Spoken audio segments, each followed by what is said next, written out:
नमस्कार, मैं शंभू कुमार सिंह और आप देख रहे हैं नेशनल दस्तक। मेरे साथ जो शख्स बैठी हुई है उनका नाम राजकुमारी बंसल है और ये जबलपुर मेडिकल कॉलेज में असिस्टेंट प्रोफेसर है, जो मेरी जानकारी है। और ये फॉरेंसिक एक्सपर्ट भी हैं, अम्बेडकरवादी हैं, बहुजन समाज के दुख दर्द में हाथ बटाती हैं, पे बैक टू सोसाइटी भी करती हैं। और जब इन्होंने हाथरस का मुद्दा सुना तो वो इनसे रहा नहीं गया और ये चली गई। नतीजा ये हुआ कि इस देश की जो मनुवादी मीडिया है, जातिवादी मीडिया है, उन्होंने बिना किसी जांच परख के इनको नक्सली कहना शुरू कर दिया। और दीपक चौरसिया जैसे जो खुद एमपी का है, उसने ट्वीट करना शुरू कर दिया कि नक्सली कनेक्शन है। पहले सरकार ने कहा कि इसमें पीएफआई है, आतंकवादी है, पैसा आ रहा है, वो खत्म हो गया, तो अब नक्सली है। डॉक्टर साहब मेरे साथ खुद हैं। डॉक्टर साहब, बताइए कि आप क्या करती हैं, कब से हैं डॉक्टर, और वहां कब गई थी और कैसे ये सब हुआ पूरा मामला। अभी वर्तमान में मैं एनएससीवी मेडिकल कॉलेज जबलपुर में मैं कार्यरत हूँ और ये गवर्नमेंट जॉब है, मेरा गवर्नमेंट मेडिकल कॉलेज है। और अ, और उसके बाद मैं गई वहाँ पर हाथरस गई। मैं 3 तारीख को यहाँ से निकली, 4 तारीख को 11:20 पर मैं हाथरस पहुंची। 4 तारीख को मैं वहाँ रही, 5 तारीख को रही, 6 बजे करीब 6 तारीख को करीब 2 या 3 बजे मेरा वहां से वापसी हुई। तो ये आप कितने दिन रही उस परिवार के साथ। जैसा जैसा कि मैंने अभी बताया, मैं 4 तारीख को दोपहर से पूरे दिन थी वहाँ। 5 तारीख को पूरी दिन भर रही और 6 तारीख को मैं 2 या 3 बजे तक वहां पर थी हाथरस में। तो आपकी कोई रिश्तेदारी नहीं है ना उस परिवार से, आपसे जैसे हम सब जैसे एक दूसरे को जानते हैं अम्बेडकराइट होने के नाते, इस वजह से आप गई थी। हाँ, मेरी कोई रिश्तेदारी नहीं है और इनफैक्ट मैं तो जानती भी नहीं थी। बस मेरे लिए वो ये था कि एक पीड़िता का घर था और वह लगा कि जाना चाहिए, देखना चाहिए कि क्यों किसी को मिलने नहीं दिया जा रहा है, क्यों नजरबंद किया जा रहा है पीड़ित परिवार को। ऐसा कौन सा नियम कानून ये बना रहे हैं, चला रहे हैं। मुझे पता चला है आपके बारे में, जब मैंने पता किया पूरा मध्य प्रदेश, जबलपुर का रीजन सब आपको जानता है एक अम्बेडकराइट के तौर पे। क्या कहेंगे, मीडिया से कैसे बातचीत हुई, और ये नक्सली क्या मीडिया ने वहां भी आपसे, चूंकि आप पढ़ी लिखी थी, डॉक्टर थी, आपने मीडिया को काउंटर जवाब दिया, इसलिए आपको नक्सली कह दिया गया। और मुझे किस ऐसा चैनल ने आपके साथ बात की थी। वहां पर जब मैं गई और वहां पर रही हूँ तो 4 तारीख को तो इतना मुझे नोटिस नहीं किया किसी ने। लेकिन 5 तारीख को लोगों को पता चला जब मैंने वहां नाइट स्टे किया और 5 तारीख की दिन भी अगेन मुझे देखा उन्होंने। तो उन्होंने नोटिस किया ये कोई पढ़ी लिखी महिला आ गई है इनके बीच में जो यहाँ रह रही है, क्यों रह रही है, किस तरह से रह रही है। तो इस तरह से अचानक से थोड़ी सी खलबली मच गई वहां पर और काफी लोग पुलिस वाले पर्टिकुलरली मेरे से आके पूछने लगे, सवाल जवाब करने लगे, मेरे आईडी, मेरे आधार कार्ड ये सारे चेक करने लगे और मेरे बारे में जानकारी लेने लगे कि आप क्यों आई है, कहाँ से आई हैं, कब तक रहेंगी। इस तरह से मेरे से काफी क्वेश्चनिंग होने लगी। तो ये सारा कुछ हो रहा था तो मुझे लगा कि शायद मेरे आने से इनको प्रॉब्लम हो रही है, कुछ ऑब्जेक्शनेबल कंडीशन ये बन रही है। तो मुझे डाउट हुआ कि कहीं ये मेरे को टारगेट ना करें, ऐसा मुझे फील हुआ। और देन उसके बाद 6 तारीख को ये पता चला, मुझे घर वालों ने बताया कि दीदी आप यहाँ रहोगे तो आप भी परेशानी में आ जाओगे और आप लोग आपके लिए गलत गलत बातें ये बोल रहे हैं कि आप किसी तरह कैसे ऐसे किसी अनजान को घर में रख लेते हो, क्यों विश्वास कर लेते हो और कौन है ये, किस तरह से है। जबकि मैंने पूरा परिचय दिया था कि मैं डॉक्टर हूँ, एक रेपुटेटेड प्रोफेशन में रिलेटेड कर हूँ, गवर्नमेंट एम्प्लॉई हूँ और ऐसे इस तरह से मैंने अपना पूरा परिचय दिया था। लेकिन इस तरह से परिवार को ये इस तरह से धमकाया जा रहा था कि आप ऐसे कैसे किसी को भी अनजान को ले लेते हो अच्छा, और पहले हमारे। पुलिस ने पूछताछ की, उसके बाद मीडिया वाले आपके पास आए। मीडिया वाले तो वहाँ कंटिन्यूटी में थे ही। मैं तो जब मैं 4 तारीख को वहां पहुंची हूँ तब भी मीडिया का बहुत जवाब रहा था। 5 तारीख को भी, 6 तारीख को तो मीडिया तो लगभग वहाँ 24 घंटा, मतलब कि अगर सोने स्लीपिंग आवर्स को निकाल दिया जाए तो पूरे टाइम मीडिया दिन भर रहता था, सुबह से लेकर शाम तक। नहीं, तो पहले पुलिस वालों ने आप पर पूछताछ शुरू किया, मीडिया वाले आपका इंटरव्यू लेने पहुंचे। मीडिया वालों ने ऐसा नहीं मेरे से कोई इंटरव्यू लिया डायरेक्ट। और लेकिन पुलिस वालों ने जरूर मेरे से 5 तारीख से पूछताछ मेरी स्टार्ट हो गई, मेरे बारे में इंक्वायरी जानना स्टार्ट हो गई। अभी क्या स्टेटस है, अभी भी आपको परेशान किया जा रहा है किन की तरफ से सर? पुलिस वाले की तरफ से। नहीं सर, अभी मेरे से किसी ने कोई कांटेक्ट नहीं किया है। मैं 7 तारीख को वापस जबलपुर आ गई हूँ, किसी ने मुझे कोई कांटेक्ट नहीं किया है। हाँ, एक फोन आया था मेरे पास जो उन्होंने बोला था कि हम हाथरस पुलिस के पीआरओ बात कर रहे हैं। बस उन्होंने मुझसे 2 सवाल पूछे कि आप डॉक्टर हैं तो कौन सी डॉक्टर है, पीएचडी डॉक्टर है कि मेडिकल डॉक्टर है। मैंने कहा मैं मेडिकल डॉक्टर हूँ, फॉरेंसिक एक्सपर्ट भी हूँ। तो फिर उन्होंने बस रख दिया फोन। इसके बाद कोई कम्युनिकेशन नहीं है किसी से मेरा। अच्छा, वो पीएचडी डॉक्टर मतलब जानना चाहते हैं कि सिर्फ पढ़ाई लिखाई वाले डॉक्टर हैं या ये एमबीबीएस एमडी हैं? हाँ, ये मेरे से पूछा गया था जब मेरा यहाँ जबलपुर वापस आना हो गया था उसके बाद। अच्छा अच्छा, तो ये कॉलेज यूनिवर्सिटी के जो पढ़ाने लिखाने वाले प्रोफेसर हैं उनको नक्सली घोषित करना थोड़ा आसान होता है। तो अच्छा। आप मैम असिस्टेंट प्रोफेसर हैं मेडिकल कॉलेज में? मेरा जो पद है, जो डेजिग्नेशन है, उसको डेमोन्स्ट्रेटर बोला जाता है। और डेमोन्स्ट्रेटर बेसिकली एमबीबीएस की क्वालिफिकेशन पर मैंने ज्वाइन किया है। अदरवाइज अगर मेरी क्वालिफिकेशन स्पेशलिटी की बात की जाए तो मैं आई स्पेशलिस्ट भी हूँ मैं, और मैं फार्माकोलॉजिस्ट भी हूँ, मैं एमडी क्वालिफिकेशन भी रखती हूँ। अच्छा, क्या देखा मैम आप वहाँ, वो जो पीड़ित परिवार से मिली, जिस तरह से आरोप लगाया जा रहा है कि रेप ही नहीं हुआ, उनके साथ मारपीट ही नहीं हुई, क्या कहेंगे आप? मैं जब गई थी तो जो परिवार की बहुत खराब स्थिति थी, बहुत सीधे लोग थे, बहुत डरे हुए थे, सहमे हुए लोग थे। उनको नहीं समझ में आ रहा था कि अचानक से ये मुद्दा इतना बड़ा हो गया है। सब लोग आना जाना कर रहे हैं, मीडिया इतने सवाल पूछ रही है, क्या जवाब दे, किसको क्या क्या जवाब दें। इस तरह की बहुत अजीब सी स्थिति थी उनके साथ में। फिर जिस तरह से उन्होंने बताया परिजनों ने कि इस तरह से हुआ था, कि बेटी के साथ ये हुआ था, इस हालत में आई थी, हम मेडिकल कॉलेज अलीगढ़ में लेके गए थे, फिर उसको दिल्ली रेफर किया गया था। तो पेपर्स तो हालांकि मुझे कोई देखने को नहीं मिले वहां पर, और मैंने कोई पेपर्स ऐसे रीड नहीं कर पाए, लेकिन जो परिवारजनों ने बोला है कि गलत हुआ है बेटी ने, और बेटी खुद बता कर गई है। अच्छा मैम, क्या लग रहा था आपको, क्या लगा कि और परिवार वालों ने क्या बताया? किस तरह से, मतलब किस स्पेसिफिक कुछ पूरी घटना के बारे में उनका क्या कहना था? घटना के बारे में माता पीड़िता की माता जी ने बताया था कि जिस दिन घटना हुई थी वो 14 सितंबर की बात है, सुबह 9 बजे वो खेत में काम कर रही थी। हेलो, डिस्टर्बेंस हो रहा है सर? जी जी, बताइए। हाँ, हाँ, 14 आप सितंबर कंटिन्यू की। कीजिए। आपका हमारे साथ केपी चौधरी साहब जुड़ गए हैं, जो लगातार कास्ट एट्रोसिटी के खिलाफ कैंपेन चलाते हैं और देश के सबसे बड़े एससी एसटी एसोसिएशन फेडरेशन के महासचिव भी हैं। जी जी नमस्कार सर।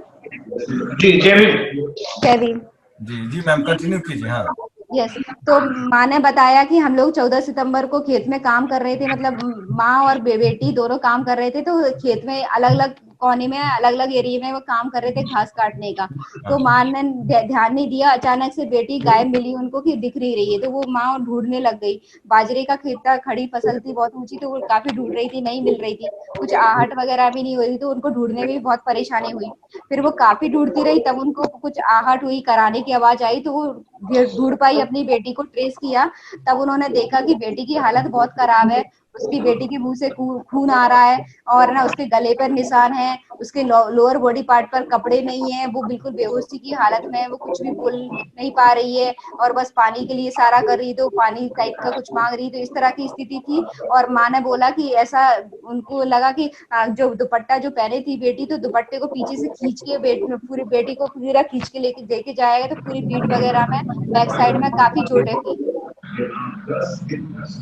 तो ये देखिए, ये हैं हमारे साथ राजकुमारी बंसल, जिनको लेकर नक्सली कहा जा रहा था। मैम, क्या आप कोई लीगल एक्शन लेंगी उन मीडिया वालों के खिलाफ जिन्होंने आपको नक्सली कह के प्रचारित किया? बिल्कुल सर, क्योंकि मैं बहुत आहत हूँ। मुझे नहीं पता था कि मेरे जाने से वहां पर इतना हड़कंप मच जाएगा। मैंने कोई क्राइम नहीं किया, मैं कोई गलत काम नहीं कर रही हूँ या करके आई हूँ। तो मेरा ऐसा कोई इरादा नहीं था, लेकिन अगर इस तरह से ये रिएक्ट करेगी तो आगे भविष्य में भी कोई किसी की मदद के लिए आगे आने का साहस नहीं करेगा, और मुझे लीगल एक्शन लेना पड़ेगा। मैं आगे तक पूरी लीगल एक्शन लूंगी, और माफी मांगनी पड़ेगी जिन्होंने मेरे लिए इस तरह किया है। चौधरी साहब, आप देख रहे हैं, ये राजकुमारी बंसल हैं, ये डॉक्टर है पेशे से, सोचिए। और ये पीड़िता से मिलने गई, इनको मीडिया वालों ने नक्सली की हवा खबर चला दी। क्या कहेंगे? आपको क्या बहुजन समाज के साथ कब तक होता रहेगा ये सब? देखिए, ये तो हम कहेंगे भारत के संविधान का और प्रजातांत्रिक मूल्यों का सीधा सीधा हनन हो रहा है। और ये बड़ा दुर्भाग्यपूर्ण है कि जो भी आदमी अपने संवैधानिक अधिकारों का प्रयोग करके और सरकार जो काम कर रही है उस पर अपनी क्रिया प्रतिक्रिया व्यक्त कर रहा है, तो देखने में ये आ रहा है कि उस आदमी के इस अधिकार का सीधा सीधा हनन हो रहा है, जो कि नहीं होना चाहिए। और मैं तो यही कहूंगा कि ऐसा माहौल जो देश के अंदर पैदा करने की कोशिश की जा रही है, ये ना देश के हक में है, ना भारतीय, सीधा सीधा भारतीय संविधान का उल्लंघन है। और ऐसी चीजें करने से जो सत्ता आरूढ़ लोग हैं उन लोगों को ऐसा बचना चाहिए, और उनको भी मानवीय मूल्यों का, संवैधानिक मूल्यों का, मानव अधिकारों का उनको आदर करना चाहिए। नहीं, मीडिया की भूमिका कैसे देख रहे हैं? बिना किसी जांच पड़ताल के किसी को आतंकवादी कह देना, किसी को नक्सली कह देना। आप बहुजनों का इतना बड़ा संगठन चला रहे हैं, कल आपको कह दे कि ये नक्सली संगठन है। देखिए, जहां तक मीडिया की बात है, मीडिया को तो हम सब लोग देख ही रहे हैं बड़े लंबे समय से। मीडिया की जो भूमिका है वो तो हमेशा एक संदेह की स्थिति में तो है ही, और संदेह क्या अब तो स्पष्ट रूप से दिखाई दे रहा है कि मीडिया, जो कि एक चौथा स्तंभ एक डेमोक्रेसी का माना जाता है, उसकी जो जिम्मेदारी उसको निर्वहन करना चाहिए, वो जिम्मेदारी का निर्वहन तो पूरी तरीके से छोड़िए, वो तो मतलब उसका निर्वहन तो हो ही नहीं रहा है। और जो अभी आपने कहा कि अगर सोशल मीडिया इस देश में ना होता, अगर सोशल मीडिया के माध्यम से ये जो हमारे जो चैनल्स हैं, यूट्यूब चैनल्स हैं, अगर इन्होंने अपनी जिम्मेदारी को ना संभाला होता, तो जो अत्याचार देश के अंदर हो रहे हैं उनकी जानकारी आज पूरे वर्ल्ड के सामने अगर जा रही है, पूरी दुनिया उनको देख रही है कि यहाँ क्या क्या हो रहा है, उसका पूरा का पूरा श्रेय सोशल मीडिया को जाता है।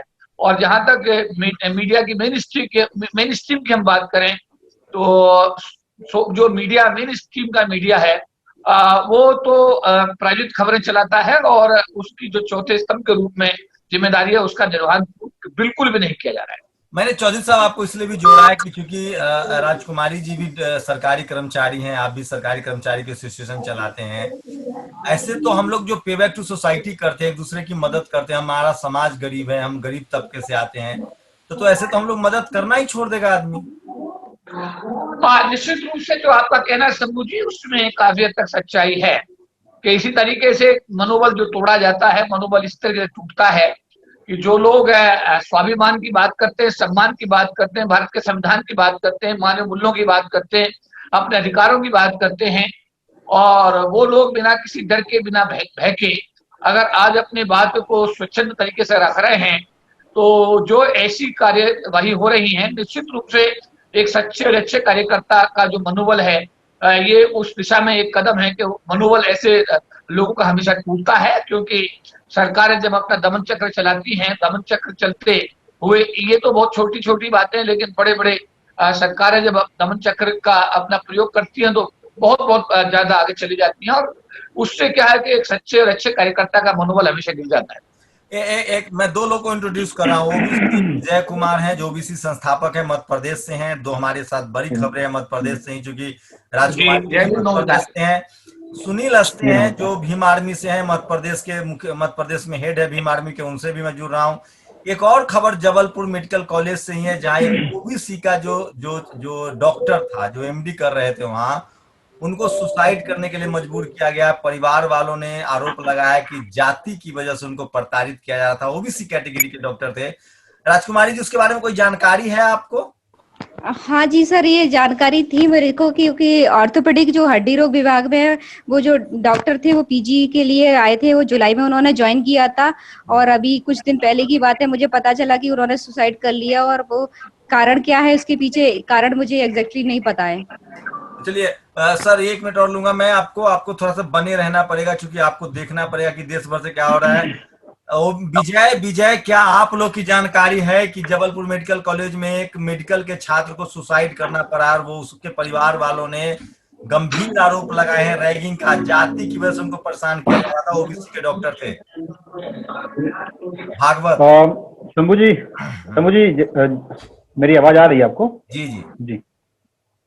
देखिए, आपके माध्यम से मुझे जानकारी मिली थी, क्योंकि कल मैं भोपाल में था, और यहाँ पर एक एनएचएम का एक पूरा मुद्दा था, उसको लेकर हम लोग प्रोटेस्ट ज्यादा कर रहे थे, और आज हम लोग सुबह से ही मीटिंग में थे। तो चूंकि मैं उस पूरी खबर को भी संज्ञान में ले ही रहा था कि आपसे हम लोग इस लाइव प्रोग्राम में।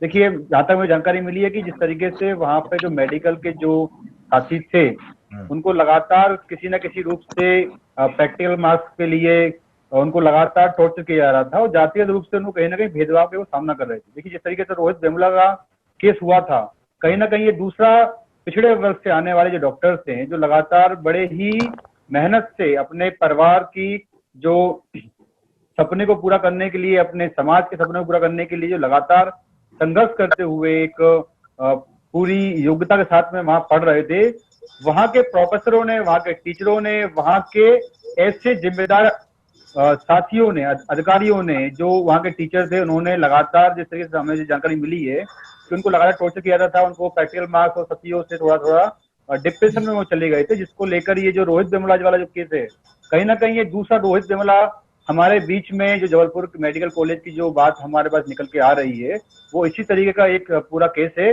जिसमें जातिगत टॉर्चर करते हुए ओबीसी के हमारे जो भविष्य थे, जो डॉक्टर साहब थे, उन्होंने सुसाइड जैसा केस करने पे मजबूर होना पड़ा है। अच्छा, ये कहीं ना कहीं जाति विजय डॉक्टर राजकुमारी हैं, आपके जबलपुर मेडिकल कॉलेज में असिस्टेंट प्रोफेसर है, इनके साथ इनको नक्सली कहा जा रहा है, क्या इन लोगों को लेकर आप लोग संज्ञान लेंगे? चूंकि आपका बड़ा संगठन है मध्य प्रदेश में और बहुत ताकत रखते हैं आप लोग, भीम आर्मी और ओबीसी महासंगठन।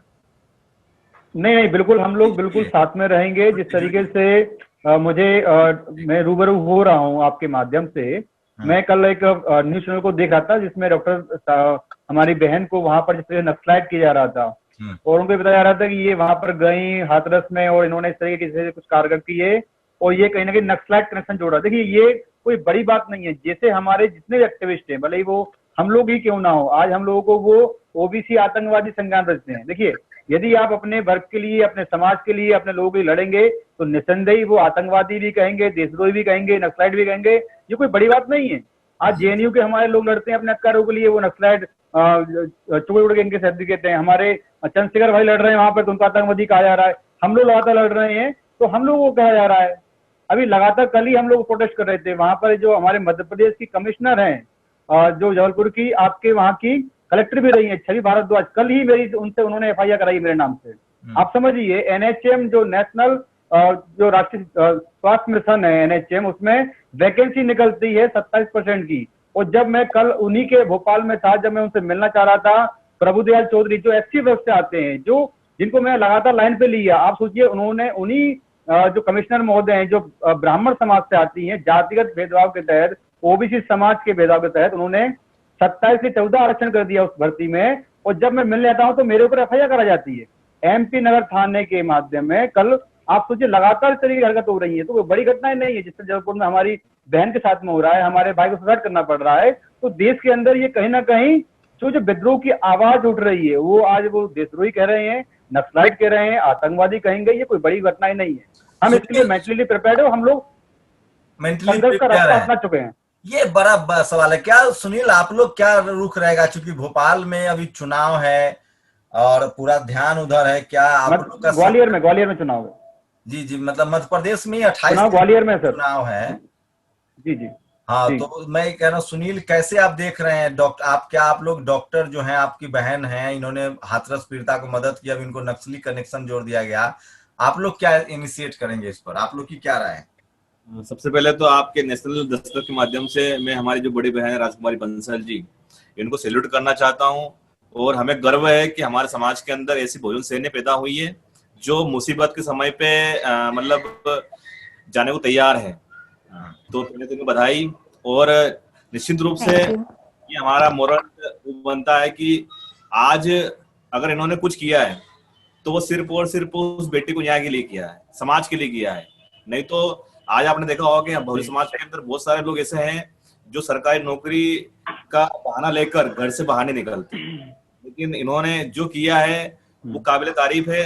और मैं बता दूं आपसे कि जब एक बार उत्तर प्रदेश के उन्नाव में जो कोई मतलब सेंगर विधायक था भाजपा का, उस समय पर भी जो रेप हुआ था और उस बहन को न्याय के लिए भी हमारी मतलब बहन से बातचीत हुई थी। और तब भी मैडम ने कहा था कि क्यों ना हम वहां पर जाकर बहन के लिए आवाज उठाएं। तो काफी जज्बा है और बिल्कुल निश्चित रूप से अगर बहन जी के लिए कुछ करना पड़ा, सड़कों पर आने की जरूरत पड़े तो आएंगे। और यूं तो हमारा सपोर्ट है इनके लिए। और कल हम लोगों ने ट्विटर पर बहन जी के लिए वी प्राउड डॉक्टर राजकुमारी बंसल के नाम से हमने ट्रेंड चलाया था और काफी लोगों ने सहयोग किया। तो निश्चित रूप से हम बहन जी के साथ में हैं और आप टेंशन ना लें। ये तो तानाशाही सरकार है, जो भी इनके विरोध में बोलेगा वो उनको आप अर्बन नक्सल कहेंगे। ये लोग आपने देखा होगा कि योगी ने मुद्दे से ध्यान भटकाने के लिए भीम आर्मी के ऊपर आरोप लगाया कि इनका कनेक्शन है, इनके पास में मतलब 100 करोड़ की फंडिंग आई है। आज मुझे बता दीजिए कि भीम आर्मी के एक कार्यकर्ता अपने दम पर और समाज के दम पर लड़ रहा है, समाज के दम पर ट्रेवल करता है। तो ये सरासर तथ्यहीन आरोप है। और मैं आपसे कह दूं कि अगर इस मामले में जांच होगी, निष्पक्ष जांच होगी, तो यूपी सरकार को और यूपी एसआईटी को औंधे मुंह की खाना पड़ेगी। क्योंकि चौधरी साहब है मेरे साथ। चौधरी साहब, क्या लगता है, आपका तो लंबा अनुभव है, आपको तो जेल तक जाना पड़ा, क्या जो भी बहुजन समाज के लोग पहले ताकत दिखाते हैं उनके साथ ये सब प्रक्रिया होता है, उसके बाद ही कोई केपी चौधरी बनता है? और क्या सजेस्ट करेंगे आप हमारे युवाओं को? नहीं, देखिए, ये जो अभी बात आपने कही है, अगर हम भारत के इतिहास को देखते हैं तो हर वो व्यक्ति जो सम्मान और स्वाभिमान की बात करता है, अपने अधिकार की बात करता है, जो लोग उनके अधिकारों का हनन करने के आदी हो गए हैं, जो भारत के संविधान का रोज उल्लंघन करते हैं, जो भारत के कानून का पालन नहीं करते हैं, और जैसा अभी हाथरस की घटना या और इतने सारे कांड इस देश के अंदर हुए हैं, हस्तिनापुर का कांड ले लीजिएगा, गोहाना में वाल्मीकि समाज के घरों में आग लगाएगी, वो भी एक बहुत बड़ा कांड था। और हर तीसरे महीने चौथे महीने आप पलवल में बच्चों को जिंदा जला लिया गया। तो हर जगह ये जो देश की जो एक मानसिकता बनी हुई है उन लोगों की जो देश के संसाधनों पर कब्जा किए हुए हैं, देश की ब्यूरोक्रेसी पर उनका एक बहुत बड़ा कब्जा है, देश के उद्योग धंधों पर उनका बड़ा कब्जा है, देश के जो एग्रीकल्चर लैंड है उस पर उनका बहुत बड़ा कब्जा है। ऐसे लोगों के सामने जब स्वाभिमान, सम्मान और अधिकार की बात आती है तो उन लोगों को ऐसा लगता है कि उनका जो बेस है वो खिसक रहा है, और उस बेस को वो स्थापित करने के लिए, बनाए रखने के लिए वो हमेशा ऐसी चीजें, कानून का सहारा, क्यों कानून, देखिए, अगर हम सुप्रीम कोर्ट की बात करते हैं, अगर हम मतलब सपोज करो न्यायपालिका की बात करते हैं, तो न्यायपालिका में मेरा अनुभव कहता है पिछले 35-36 साल का कि शायद ही कोई डिसीजन SC ST समाज के हक में आया हो। हम लोगों ने इतने मुकदमे आरक्षण को लेकर के सुप्रीम कोर्ट में लड़े, अगर संविधान में संशोधन ना हुए होते, अगर आपको याद करें, जब रामविलास पासवान, स्वर्गीय रामविलास पासवान जी जब भारत सरकार के रेल मंत्री थे देवगौड़ा सरकार में, तो उस समय आरक्षण विरोधी एक के बाद एक आदेश सुप्रीम कोर्ट के द्वारा दिए गए, और उसके बाद में फिर DOPT ने भी आरक्षण को खत्म करने के लिए अनेकों 5 आरक्षण विरोधी आदेश जारी किए। उनको लेकर के सुप्रीम कोर्ट ने तो अपना निर्णय दे दिया, अगर संविधान में संशोधन ना हुआ होता 81, 82, 85 हुआ, तो इस देश के SC ST समाज के लोगों के लिए आरक्षण समाप्त हो जाता है। अभी पिछले दिनों SC ST एट्रोसिटी एक्ट को भी देखा कि सुप्रीम कोर्ट के डिसीजन आए, उन्होंने जातिगत आधार पर, मैं तो कहूंगा जातिगत द्वेष में जो जज बैठे हुए हैं वो अपनी जिम्मेदारी का निर्वहन न करते, जातिगत द्वेष में SC ST के मामलात पर जब निर्णय देते हैं तो उनको इस बात का आभास नहीं होता है कि इस देश की 1/4 आबादी जो करीब 32 करोड़ के आसपास है, उसे कितनी पीड़ा और परेशानी पहुंचती होगी। उस पीड़ा का उनको आभास इसलिए नहीं है कि हम शांति प्रिय समाज हैं, हम लोग भारत के संविधान को मानने वाले हैं, हम लोग न्याय प्रिय समाज हैं, हमारा जो काम करने का तरीका देश के विकास के लिए समर्पित है, हम लोग कोई आंदोलन नहीं करते हैं, हम लोग सड़कों पे उसी स्थिति में आते हैं जैसे 2 अप्रैल 2018 को हम लोग सड़कों पर आए, जो हमारे साथ ज्यादती की बिल्कुल चरम सीमा पार हो जाती है। तो उन लोगों को शायद इस बात का आभास है कि हम लोग शायद विरोध नहीं करते, इसीलिए सुप्रीम कोर्ट के जज, हाई कोर्ट के जज, लोअर कोर्ट के जज, IPS जो कलेक्टर लगे हुए हैं, IAS जो कलेक्टर लगे, IPS जो कप्तान लगे हुए हैं, डिप्टी SP लगे हुए हैं, थाना इंचार्ज लगे हुए हैं, कल्चर, इस देश के अंदर एक ऐसी कल्चर बन गई है कि हमारे जब हकों की बात आती है, हमें न्याय देने की बात आती है, तो उसमें जितनी भी कोताही बरती जा सकती है वो पूरी तरीके से, जितनी भी वो मतलब हमारे हकों के खिलाफ कोताही बरत सकते हैं, हमारे साथ अन्याय करने की जितनी भरी भी षड्यंत्र कर सकते हैं, वो पूरी ईमानदारी के साथ, पूरी मजबूती के साथ करते हैं। सवाल यह है कि 2 अप्रैल 2018 जैसे आंदोलन इस देश में कमी हुए हैं, 1997, 98, 99, 2000 जैसे आंदोलन इस देश में कमी हुए हैं, लेकिन जब भी हमारा SC ST समाज इकट्ठा होकर के आंदोलन के रास्ता उसने अख्तियार किया है, इतिहास गवाह है कि सरकार को बैकफुट पे आना पड़ा। इवन मैंने कहा कि सरकार को बैकफुट पे आकर के संविधान तक में संशोधन करने पड़े। अगर 2 अप्रैल 2018 का आंदोलन, भारत बंद का आंदोलन ना हुआ होता तो ये जो SC/ST एट्रोसिटी एक्ट जिसको आज संविधान में संशोधन करके दोबारा कर से इन्फोर्स किया गया है, मेरा ऐसा मानना है कि शायद ये इन्फोर्स कभी ना हुआ होता। तो मैं अपने समाज को यही संदेश देना चाहता हूं कि जाति पाति के बंधन से मुक्त हो जाइए, आप अपनी उपजाति के बंधन से मुक्त हो जाइए। आपको एक नाम दिया है SC और ST, वो कोई आदमी कहता है मेरा संगठन बड़ा है, अरे भैया कोई संगठन बड़ा नहीं है। आज एक संगठन बड़ा होता है, हमने 36 साल के अनुभव में देखा, कल वो संगठन खत्म हो जाता है, फिर एक नेता आज बनता है, उस नेता का फिर पता नहीं लगता है। हम आप स्वर्गीय रामविलास पासवान जी की हम बात करें, उनका जब हमने प्रारंभिक जीवन देखा तो उन्होंने एक नारा दिया था, मैं उस घर में चिराग जलाने चला हूं जिस घर में अंधेरा है, हर उस घर में चिराग जलाने चला हूं जिस घर में अंधेरा है। और उन्होंने शुरू में कोशिश भी बहुत की, लेकिन बाद में जब भारत की व्यवस्था में वो फंसे और जब मंत्री बने तो उन्होंने भी मंत्री बनने के बाद में सरकार के हिसाब से बहुत सारे डिसीजन उनको लेना पड़ा। मेरा कहना इसमें यह है कि हम संगठनों को ज्यादा, हम सिर्फ एक बाबा साहब के मिशन को बड़ा माने। हम लोग, कोई कहता है मेरा संगठन बड़ा है, अरे साहब संगठन, हम ये करें पूरा समाज भी इकट्ठा हो जाए, एकजुट हो जाए। बाबा साहब को अपना नेतृत्व मान लीजिएगा, बाबा साहब से बड़ा नेता तो हमारा कोई हुआ नहीं। बाबा साहब से बड़ा तो आज पूरी दुनिया इस बात को मानती है कि बाबा साहब से ज्यादा पढ़ा लिखा आदमी कोई नहीं हुआ, बाबा साहब से बड़ा ज्ञानी कोई नहीं हुआ। और बाबा साहब अंबेडकर और उनका बना हुआ संविधान को अगर हम सर्वोपरि मान लें और उसी के नीचे पूरे देश के अनुसूचित जाति जनजाति समाज के लोग इकट्ठे हो जाएं, नेता वाला जो इश्यू है उसको खत्म कर दें, संगठन वाला इश्यू बहुत खत्म कर दें। मैंने देखा कि मेरा संगठन बड़ा, मेरा बड़ा, मेरा बड़ा, मेरा बड़ा, मैं नेता बड़ा, मैं बड़ा, मैं IAS हूं, मैं क्यों आऊं, मैं IPS हूं, क्यों? अरे भैया IAS मैं देखता हूं उनके साथ भी अन्याय हो रहा है, SC/ST के लोग साथ, IPS जो बने उनके साथ भी अन्याय हो रहा है। इवन मैंने देखा MPO के साथ भी अन्याय होता है, इवन मिनिस्टर्स के साथ भी अन्याय होता है जो पोर्टफोलियो बंटते हैं, चपरासी के साथ भी अन्याय होता है, गांव में जो आदमी खेतों में मजदूरी कर रहा है उसके साथ तो हर रोज अन्याय होता है, स्वीपर जो आदमी स्वीपिंग का उसके साथ भी अन्याय। इस समाज में पैदा होने वाला हर व्यक्ति जातिगत दंश को झेलता है और जाति अनुसूचित जाति जनजाति में पैदा होने का उसको हर पल और हर क्षण उसको नुकसान झेलना पड़ता है। चौधरी साहब, सॉल्यूशन क्या है? राजकुमारी बंसल बनना, KP चौधरी बनना, जो समाज की लड़ाई को आगे बढ़ाए? कि डर जो बैठा हुआ है मन में वो कैसे जाएगा? देखिए, मैं ये कहता हूं बार बार, बाबा साहब अम्बेडकर को इतना बड़ा नॉलेज था, इतना बड़ा ज्ञान था कि वो सब चीज को लिख कर गए हैं, वो एक लिटरेचर देकर गए हैं। मैं ये कहूंगा समाज को कुछ और मत पढ़ो, बाबा साहब को पढ़ो, बाबा साहब को पढ़ो, बाबा साहब को पढ़ो, डर अपने आप निकल जाए। जिन लोगों ने बाबा साहब को पढ़ लिया है उनका डर निकल चुका है, उनमें डर नहीं है। लेकिन जो लोग बाबा साहब की किताबों को धात ही नहीं लगाते हैं, बाबा साहब के लिटरेचर को पढ़ते ही नहीं है, बाबा साहब की 22 प्रतिज्ञाओं को उन्हें यह भी पता नहीं कि बाबा साहब की प्रतिज्ञाएं क्या थी। अरे बाबा साहब साफ तौर पर कह के गए हैं, हिंदू धर्म में पैदा होना मेरे बस में नहीं था, लेकिन हिंदू रह करके मैं मरूंगा नहीं। और उन्होंने 14 अक्टूबर 1956 को, यानी 3 दिन बाद, आज हम 11 अक्टूबर को बात कर रहे हैं, 3 दिन बाद 14 अक्टूबर 1956 को नागपुर की दीक्षा भूमि में 5 लाख लोगों के साथ में बौद्ध धर्म स्वीकार किया था। शायद उनको इस बात का आभास था कि इस धर्म में रहते हुए कभी सम्मान और स्वाभिमान नहीं मिलेगा। शायद इस विषय पर आज चर्चा करने का और निर्णय लेने का समय आ गया है। डॉक्टर अम्बेडकर का दिया हुआ आरक्षण तो हमने खूब खाया है, डॉक्टर अम्बेडकर के आरक्षण से हम लोकसभा के MP मिनिस्टर तो बने हैं, डॉक्टर अम्बेडकर के आरक्षण से सरकारी नौकरियों में हम लोग आए हैं, लेकिन डॉक्टर अम्बेडकर की 22 प्रतिज्ञाओं को हमने जीवन में आज तक नहीं उतारा है।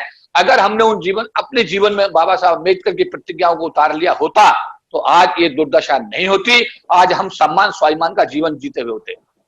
राजकुमारी जी, क्या लग रहा है आपको? डर लग रहा है? आप आंदोलन को जारी रखेंगी या पैर पीछे खींचना के लिए मजबूर होना पड़ेगा आपको? मुझे डर तो बिल्कुल भी नहीं लग रहा है, और इनफैक्ट मेरा ये उत्साह बहुत ज्यादा बढ़ गया है कि अब मेरे जाने से अगर इस तरह से मदद मिलती है जरूरतमंदों को तो मैं आगे ये कंटिन्यूटी बरकरार रखूंगी। और पूरा देश और पूरी दुनिया आप पर चर्चा कर रही है जी, तो यही मैं कहना चाहती हूँ कि मुझे महसूस हुआ कि मेरे जाने से जब किसी की मदद हो रही है और जो गलतियां सामने आ रही है, जो देश देख रहा है कि सिस्टम किस तरह से मनमानी कर रहा है, तो आगे से मैं कोशिश करूंगी कि हर उस जगह पहुंचूं जहां लोगों को जरूरत है, जहां शिक्षित लोगों को होना चाहिए, और वहां पे मदद के लिए मैं हमेशा अब आगे आऊंगी और जोर शोर से आगे आऊंगी।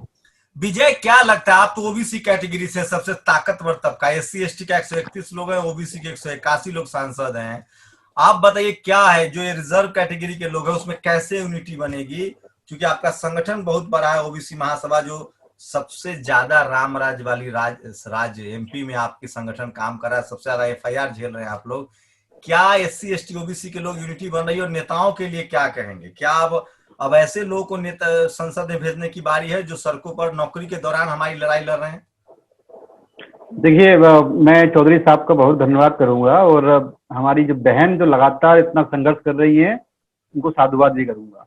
देखिए, 2 अप्रैल से पहले जब सुनील भाई भी हैं और हमारे जो ग्वालियर के अंदर हम लोगों ने प्रोटेस्ट किया था 30 मार्च का, उसमें उस पूरे प्रोटेस्ट को मैं खुद लीड कर रहा था।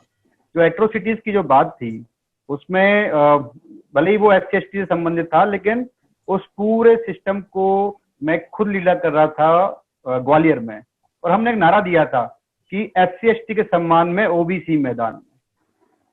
एक्चुअल में ये लड़ाई भले ही वो बहन जी की लड़ाई हो, KP चौधरी जी की लड़ाई हो, सुनील भाई की लड़ाई हो या शंभू भाई की लड़ाई हो, वो लड़ाई हम सब की लड़ाई होनी चाहिए। आज हाथरस की घटना होती है, SC ST OBC और पूरा दलित और शूद्र समाज सड़कों पर निकलता है। आप समझिए जिस तरीके से मीडिया मैनेजमेंट हो रहा है, जिस तरीके से योगी आदित्यनाथ उसको घुमाने का प्रयास कर रहे हैं, जो फेलियर सिस्टम है उसको नक्सलाई, आतंकवादी, अर्बन नक्सलाइट कह के जो अलग तरीके से उसको डेफिनेशन दिखाई जा रही है, वो कहीं ना कहीं हमारे आंदोलन को दबाने का प्रयास है। मैं बड़ी ही जिम्मेदारी से कह दूं शंभू भाई, OBC महासभा ऐसे सरकारों को, ऐसे लोगों को उखाड़ने का काम कर रहा है। आज जो राम भक्त की जो आपने बात कही थी अभी थोड़ी देर पहले कि मध्य प्रदेश में राम भक्त ज्यादा है, वो राम भक्त OBC के हैं, वो राम भक्त नहीं है, बेसिकली वो हनुमान है। वो हनुमान पिछड़ा वर्ग है, और जिस दिन से हमने OBC लगाना चालू किया है, OBC महासभा ने, शिवराज सरकार हो या कमलनाथ की सरकार हो, लगातार प्रोटेस्ट किया अपने समाज के लोगों के लिए। आज मैं बहन को भी बड़े आश्वस्त कर दूं कि यदि बहन को कोई हाथ में लगाएगा तो OBC महासड़कों पर निकलेगा।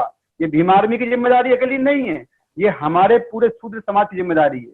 और बड़े जिम्मेदारी से मैं कह रहा हूं कि यदि पिछड़े वर्ग या हमारे दलित वर्ग या किसी वर्ग के लिए यदि कहीं भी वंचित आवाज होती है, कोई घटना होती है, तो पूरा SC ST और खासकर OBC समाज उसको सामने आके लड़ना पड़ेगा। सुनील भाई भी आज उस चीज को लेकर, जब चंद्रशेखर भाई वहां पर जेल में, तो पहली बार जब जेल से छूट आए थे, जब 2 अप्रैल के बाद में इस ग्वालियर संभाग के अंदर एक भय का माहौल था, तो उस मंच को मैं ही संचालन कर रहा था, और बार बार ये कह रहे थे कि देखते हैं चंद्रशेखर भाई कैसे ग्वालियर में आते हैं। जब OBC सब फ्रंट पे आके ढाल बन के खड़ा हो गया, तो वही सामान्य वर्ग के लोग दुम दबा के घरों में बैठ गए। आज वही समय आ गया है कि जैसे ही SC ST पे कोई अत्याचार होता है, OBC महासभा के लोग, OBC समाज के लोग फ्रंट पे ढाल बन के खड़े हो जाएंगे। ये जो भाईचारा था, जो मानवर काशीराम साहब ने सपना देखा था, जो संविधान रचिता इस देश के बाबा साहब ने देखा था, वो हम सब मिलकर मुट्ठी बन के बनाना पड़ेगा। मैं बड़ी जिम्मेदारी से OBC महासभा का संस्थापक होने के नाते ये कह रहा हूं कि हमारी बहन हो या हमारे भाई हो या हमारे OBC के भाई हो या हमारे SC ST भाई हो, यदि कहीं पर अत्याचार होता है तो OBC महासभा, OBC विजय कुमार, OBC महेंद्र भाई एवं तमाम साथी हम लोग ढाल बन के आपके सुरक्षा में खड़े रहेंगे। आप समझिएगा, जब जबलपुर में डॉक्टर का जो सुसाइड का मामला है, उसमें उसके परिवार वालों का चीख चीख कर कहना है कि ये कास्ट एट्रोसिटी है, उनको जाति की वजह से प्रताड़ित किया जाता है। क्या इस पर आप लोग इस पर कोई इनिशिएट करेंगे?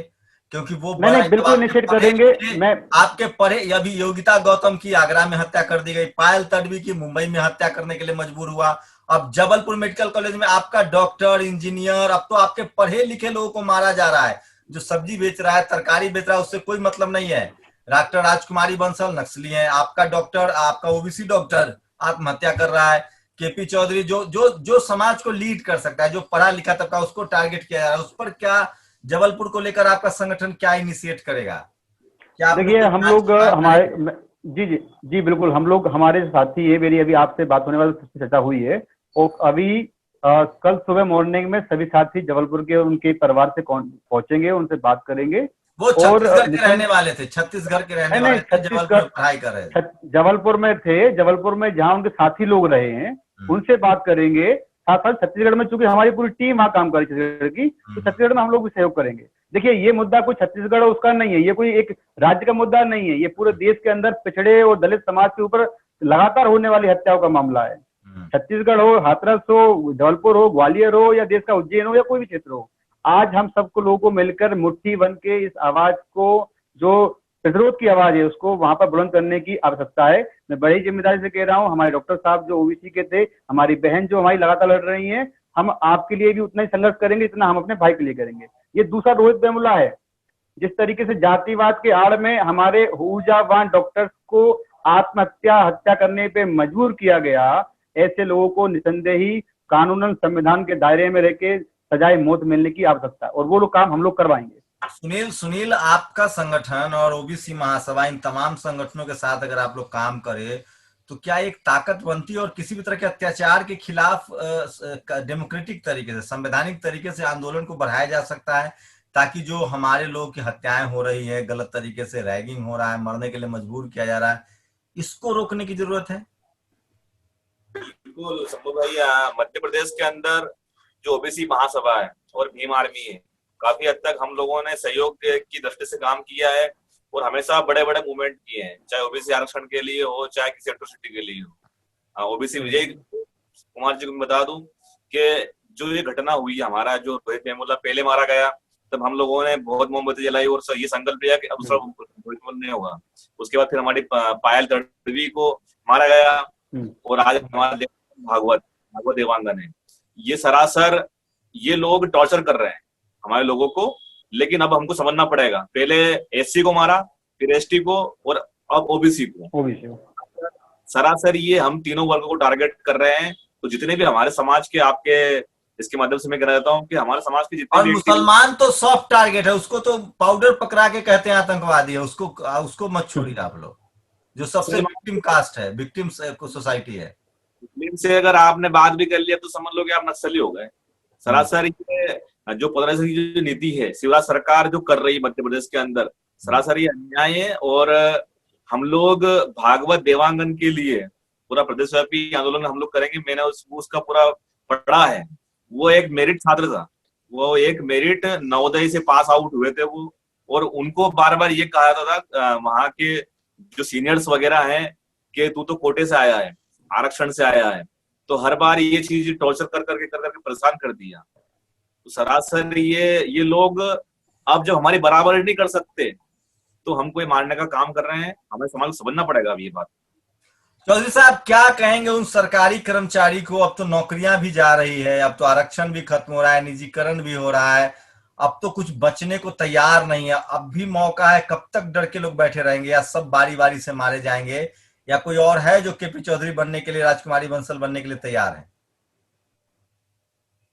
संवैधानिक तरीके से? देखिए, ये जो शंभू जी आपने बात कही है, अभी आपने कहा कि हमारी जो अज्ञानता है वो हमारा सबसे बड़ा अभिशाप बना हुआ है। हमारा जो डर है वो हमारे लिए एक अभिशाप बन करके हर रोज हमको इस परेशानी का कारण हमारा बनता है। मैं ये कहना चाहता हूं कि आपको डरने की कोई आवश्यकता नहीं है। बाबा साहब अम्बेडकर इतनी व्यवस्था देकर इस देश में गए हैं हम सब लोगों के लिए कि इसमें डरने की, घबराने की कोई आवश्यकता नहीं है। इसमें आवश्यकता इस बात की है कि हम लोग संविधान को मानने वाले लोग, हम किसी के खिलाफ नहीं जा रहे। हम तो एक अन्याय की बात करें, अन्याय नहीं होना चाहिए। हम ये कहते हैं संविधान के दायरे में सारे देश के नागरिक काम करें। सारे देश के नागरिक भारत के संविधान से बंधे हुए हैं, सब पर कानून देश का लागू होता है, सबको समान अधिकार है। यहाँ कोई अधिकारों में ऐसा नहीं है कि संविधान में किसी को अधिकार ज्यादा मिला है, किसी को कम मिला हुआ है। जब सबको संविधान, सबको बराबर अधिकार जब मिले हुए हैं, तो हम सबसे यही अपील करेंगे कि भाई आप लोग फिर भेदभाव क्यों, छोटा बड़ा क्यों, ये जो आज जो अत्याचार या अन्याय जो हो रहे हैं ये क्यों?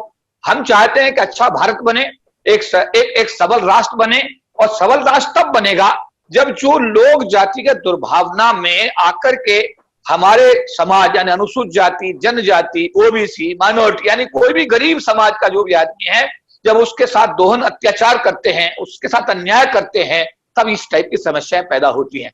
अगर ये हाथरस की घटना ना हुई होती इससे पहले, और हर रोज का आंकड़े ये बताते हैं कि शायद हर 5 मिनट में एक रेप की घटना, और रेप की घटना किसके साथ होती है? वो गरीब तबका। जो गरीब तबका कौन है? एससी है, एसटी है, ओबीसी है, माइनॉरिटी है।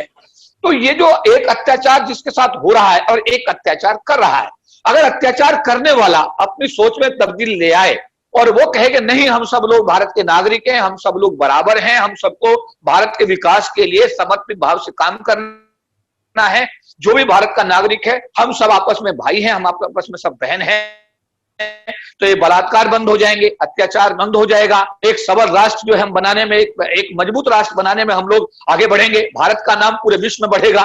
लेकिन जो लोग इस भारत में रह करके भारत के संविधान का उल्लंघन करते हुए इस देश की मेजोरिटी आबादी के साथ हर रोज प्रायोजित तरीके से, नियोजित तरीके से अन्याय कर रहे हैं, मैं बहुत जिम्मेदारी से कहना चाहता हूं कि वो भारत के नागरिक होने के बावजूद वो भारत के खिलाफ काम कर रहे हैं, भारत राष्ट्र को गर्त में ले जाने का काम कर रहे हैं। और मैं उन लोगों को ये बताना चाहता हूं कि उनका ये हरकतें हैं वो उनके तसल्ली करती होंगी, उनको खुशी देती होंगी, लेकिन एक दिन इसका भी इतिहास बनेगा। ये भारत देश के अगेंस्ट जा रही है बात, भारत की मेजोरिटी पॉपुलेशन इससे नाराज है और भारत की मेजोरिटी पॉपुलेशन को मजबूर ना किया जाए कि वो भी 2 अप्रैल 2018 तरह सड़कों पर आकर के आंदोलन का रास्ता अख्तियार करें। और अगर ऐसा होता है फिर मैं कहना चाहूंगा कि ये किसी व्यक्ति विशेष के हक में जाकर देखिए, भारत राष्ट्र के हक में बिल्कुल नहीं होगा, बिल्कुल नहीं होगा, बिल्कुल नहीं होगा। मैं अपील करूंगा भारत के उन लोगों से जो भारत के संविधान की धज्जियां उड़ाते हैं और अपने निजी स्वार्थों के चलते देश की मेजोरिटी पॉपुलेशन के साथ हर रोज अन्याय करते हैं। कभी सुसाइड के लिए मजबूर किया जा रहा है, कभी किसी को आतंकवादी बता दिया जाता है, कभी किसी पे कोई आरोप लगा दिया जाता है, किसी को सस्पेंड कर दिया जाता है। देखिए, मैं तो सरकारी अधिकारी कर्मचारियों का एक लंबे समय से रिप्रेजेंटेशन कर रहा हूं। मैं हर रोज देखता हूं कि जब पोस्टिंग होती है तब अन्याय, सस्पेंशन तो अन्याय, आप देखिए विजिलेंस के मामलों में तो अन्याय, हर स्तर पर अन्याय की कोई सीमा नहीं है। मैं कल भी बता रहा था, दिल्ली पुलिस में जो आईपीएस लोग हैं हमारे SC/ST के, उनमें 75% से ज्यादा लोग सिक्योरिटी में लगे हुए हैं, इंचार्ज नहीं लगाया गया उन लोगों, आईपीएस उन लोगों को भी। हमारे जो लोग SHO पुलिस इंस्पेक्टर जो हैं उनको थाना इंचार्ज नहीं लगाया जाता, उनको साइड ट्रैक सिक्योरिटी में पता नहीं कहां कहां डाल दिया जाता है। मेरा कहना यह है कि अन्याय हर स्तर पे हो रहा है और उस अन्याय करने वाले लोगों से मैं ये कहना चाहता हूं जी कि आप भारत के संविधान का आदर करिए, आप सबको भाई मानिए, पूरे देश के नागरिक हम सब बराबर हैं, हमें कोई छोटा नहीं है, बड़ा नहीं है। अरे हमारे समाज को तो इसलिए अप्रिशिएट करो, हमारे लोग तो तुम्हारे घरों में काम करते हैं, तुम्हारे घरों में बर्तन साफ करते हैं, तुम्हारी गाड़ी चलाते हैं, तुम्हारे खेतों में धान बोते हैं, गेहूं बोते हैं, गन्ना बोते हैं, सड़कें बनाते हैं, मल्टी स्टोरी बिल्डिंग बनाते हैं। जिस बिल्डिंग को बनाते हैं उस बिल्डिंग में बेचारे कभी घुस भी नहीं पाते, जिस दफ्तर को बनाते हैं उस दफ्तर में कभी घुस भी नहीं पाते, जिस सड़क को बनाते हैं उस सड़क पे बेचारे चल भी नहीं पाते। अरे सोचो, इतना शांति, जो गटर साफ करते करते हमारे कितने लोग हर साल मरते हैं। इन सब चीजों पर विचार करो कि शांति प्रिय समाज है, ये देश के विकास के लिए समर्पित है। इनके साथ अगर अत्याचार अन्याय इसी श्रृंखला में चलते रहे तो मुझे लगता है कि ये आने वाले समय में इस समुदाय को आप सड़कों पर आने के लिए मजबूर करेंगे। और अगर ऐसा होता है तो आपका ये कदम भारत राष्ट्र के अगेंस्ट होगा। और मैं अपील करूंगा कि आप भारत को अगर प्यार करते हैं तो आप सब लोग ऐसी चीजों, ऐसी मानसिकता से उभर करके ऊपर आइए और भारत में एक सौहार्दपूर्ण वातावरण बनाने की पहल करिए। लास्ट सवाल राजकुमारी जी, आप क्या चाहते हैं समाज से, क्योंकि आप की अभी मुसीबत में है, हमारा समाज भूलने का आदी बहुत है। प्रशांत कनौजिया जेल में है, रोहित वेमुला, पायल तडवी, क्या राजकुमारी बंसल को क्या अपील है समाज से, आप क्या चाहती हैं, किस तरह की मदद चाहती हैं, क्या समाज से आपको चाहिए? हेलो जी जी, आवाज नहीं आ रही? आ रही है, आज आपको मेरी आवाज मिल रही है राजकुमारी जी? मेरी आवाज मिल रही है आपको? कि सर मैं कह रहा हूं आप क्या चाहते हैं, समाज से आपको किस तरह की मदद चाहिए? सर मेरी तो यही अपील है, मैं पूरे समाज से और पूरे देशवासियों से अपील करना चाहती हूँ कि इस तरह से सिस्टम की मनमानी बंद करें, बंद होनी चाहिए और सबको गलत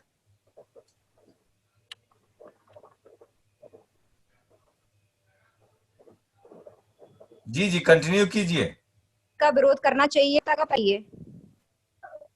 और किसी तरह की मदद चाहती हैं, कहीं ऐसा ना हो कि आप अकेला तो नहीं महसूस कर रही हैं, समाज आपके साथ है, अब तक लोग अप्रिशिएट कर रहे हैं, आपके साथ खड़ा होता दिख रहे हैं। 2 बड़े चेहरे हैं MP के जिनसे मैं आपको रूबरू करा रहा हूं, विजय कुमार हैं और सुनील हैं, और KP चौधरी साहब हैं जो सरकारी संगठनों के सबसे बड़े धारा के प्रधान महासचिव हैं।